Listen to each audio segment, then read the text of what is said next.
తలకాయ ఉండి మాట్లాడే మాటలేనా? ఏమైనా ర్యాలీలు చేసావా? ఎవడన్నా తలకాయ ఉండేవాడు ఆంధ్ర నుంచి హైదరాబాద్ మీరు ర్యాలీలు చేస్తారా? నేను అట్టుంటే 14లో ఎందుకు ఇంకా డివైడ్ అయినాక ఇంకా తెలంగాణతో అవసరం లేదు. 6% పైగా 6% 7% ఓట్స్ వచ్చినట్టున్నాయి మాకు. పోటీ చేసిన 70, 80, 100లో పోటీ చేస్తే ఎందుకు కంటిన్యూ కాల? వద్దని వచ్చిన వాళ్ళం. పోనీ ఇక్కడ నుంచి ఎవరన్నా ఇక్కడ నుంచి తీసుకెళ్ళారట. ఒక్కొక్కడు అనేది వేల మందిని ఈ నుంచి తరలించినారట. ఎవడన్నా ఇక్కడ వస్తే 4 ఓట్లు వస్తాయనో ఆయన వస్తే చూపించాల బల ప్రదర్శన చేసుకుంటారు. ఒకవేళ నాయకులు ఇవ్వడం చేస్తే అది కూడా అవసరం రావట్లే. ఎక్కడ అభిమానం ఎక్కువై ఆ అభిమానం వల్ల వచ్చే దీనికి ఆ ప్రెషర్ అనేది ఉంది తప్ప ఇక్కడ హైదరాబాద్కి పోయి అక్కడికి పోయి అందరినీ జనాన్ని పోగేసుకొని ఇక్కడ నుంచి తీసుకొని వస్తే బస్సులు ఉంటాయి కదా, బస్సులో ట్రైన్లో వచ్చిన వాళ్ళు అందరూ ఉండాలిగా.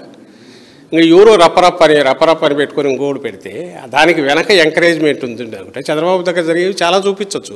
అసలు నా అనుమానం ఎవడో టీడీపీ ఎవడో పెట్టుకునేవాడో తెలియదు, కావాలని ఎవరైనా చేసి చేయించినారో ఎవరు తెలియదు. బట్ అది ఒక సినిమాలో ఒక డైలాగు, యాక్చువల్ దీనికి ఫిగరేటివ్ ఎక్స్ప్రెషన్కు ఉంటుంది. ఉపమానం అంటాం, లాక్ కొట్టాను దెబ్బ కొట్టానంటే నిజంగా కొట్టాడనే, దెబ్బకు చచ్చాడు నా చేతిలో అంటే చంపినారనే.